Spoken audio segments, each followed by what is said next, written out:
देव म्हणाले बोल काही न बोलावे सर्वता म्हणून याचे ठेवीला माता येरे मारून येत पता चरण रघुनाथाचे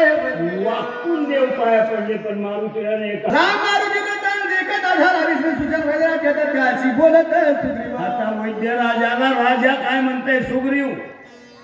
चला किंवा हे दोघे प्रेमे बाजारे निध कार्यात विसरले आपण जाजवण्या पहिले औषधी भार यायचं काय खरं नाही आता भुललेल्या गाडीचं काय खरंय हा भुलले खाली गेल्यावर गाडीचं काय खरंय बोला विषाच्या होया लक्ष्मणाचे कार्य सारी सूचना डॉक्टर चला किंवा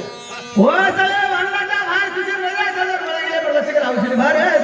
हो बोला आज मी दीर्घ पर्वत शिखरे रमण एक दिगंधर गळे पुणे सरोवरे कमळे मनोहरे डोंगर होता बोला आदराने धाणे मग चंदन डोंगर बायकाचा पुन्हा का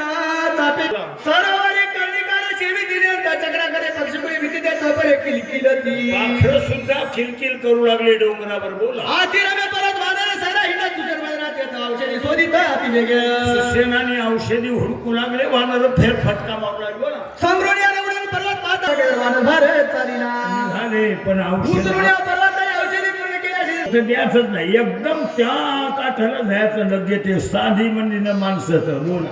रस घालिता साखर न्यावा साबण बळची समेत सुजन झाला चिंता तुला काही विचार पूर्ण हो जास्ती घ्या टोपले अक्षराचे टोपले जास्ती घ्या चला पुढे ब्रह्मारिका रुग्ण पूर्ण एवढा प्रयत्न केला दारू शिकी सावध लक्ष्मण अद्याप जाणे होईना डॉक्टर फेल गेली डॉक्टराचे प्रयत्न फेल गेले डोक्याला टेन्शन आलं आणि डॉक्टर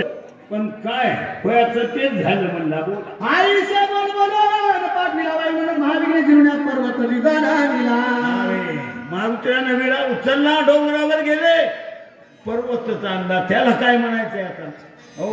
बोल नाही तुझ्या दातृत्वपणाशी बोला औषधी संभार सगळा अंगी मिळून एवढ्याला घाई रसवतीला प्रवृत्ता झाला प्रयत्न फुकट गेले प्रयत्न चला दैवय जगती ते झाले शास्त्र